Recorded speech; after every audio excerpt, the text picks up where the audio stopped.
ಗಾಂಧಿ ಅವರಮ್ಮ 100 ರೂಪಾಯಿ ಕೊಡ್ತಾರಂತೆ. ಗಾಂಧಿ ಅವರಮ್ಮ 100 ರೂಪಾಯಿ ಕೊಡ್ತಾರಂತೆ. 50 ರೂಪಾಯಿ ಟೊಮೆಟೊಗೆ, 50 ರೂಪಾಯಿ ಏನಾದ್ರು ಕಟ್ಟಿಂಗ್ ಅಂತ. ಎಷ್ಟು ರೂಪಾಯಿ ಉಳಿಯುತ್ತೆ? ಎಷ್ಟು ಇಲ್ಲ, ಏನು ಉಳಿಯಲ್ಲ. ಎಷ್ಟು ಪಾಸ ಪಾಸ ಗಾಂಧಿ ತಂದ್ರು ಕೊಡತ್ತಾನೆ 50 ರೂಪಾಯಿ ಇವಾಗ ಸ್ಕೂಲ್ ಅಲ್ಲಿ ಎಲ್ಲರ ಮಕ್ಕಳು ಬರ್ಡೇ ಬಂದಾಗ ಗರ್ಲ್ಸ್ ನ ಬಾಯ್ಸ್ ನ ಯಾಕೆ ಕರ್ಕೊಂಡು ಹೋಗ್ಬಾರ್ದು, ಬಾಯ್ಸ್ ಬರ್ಡೇ ಗರ್ಲ್ಸ್ ನ ಯಾಕೆ ಕರ್ಕೊಂಡು ಹೋಗ್ಬಾರ್ದು?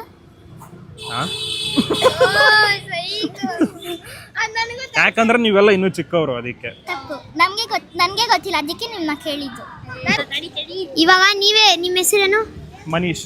ಮನೀಶ್ ಅಣ್ಣ, ನೀವು ಬಂದು ಇದು ಕಂಡಕ್ಟರ್ ಡ್ರೈವರ್, ಓಕೆನಾ? ನೀವು ಬಸ್ ಅಲ್ಲಿ ಓಡಿಸ್ತಿರ್ತೀರಾ. ಇದು ಬಸ್ ಸ್ಟಾಪ್ ಅಲ್ಲಿ 12 ಜನ ಹಚ್ತಾರೆ, ನೆಕ್ಸ್ಟ್ ಇನ್ನ 5 ಜನ ಇಳಿತಾರೆ. ಕಂಡಕ್ಟರ್ ಹೆಸರೇನು? ನಿಮ್ಮ ಹೆಸರು ನಿಮ್ಗೆ ಗೊತ್ತಿಲ್ವಾ? ಮನೀಶ್ ಅಷ್ಟೇ.